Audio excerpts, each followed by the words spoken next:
If you ask me to perform a trick that comes close to real magic, I believe this is the one.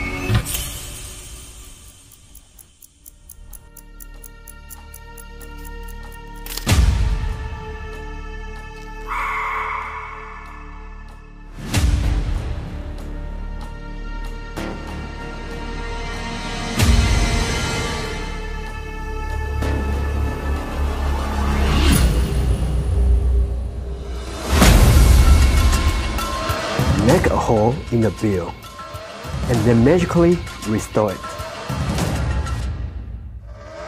Even David Copperfield was amazed when he first saw the effect. Oh my god. Only one bill is used. Nothing more, nothing less. It's a real hole. You see a hole? You can even feel the hole. You put a hole in it and then you erase the hole for some reason? I am Hanson Chien. Welcome to Phoenix. That's great. Go for it.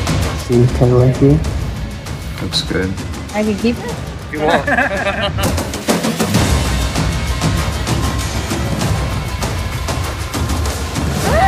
And he restored the money. It's very good work. Thank you very much. Selling that?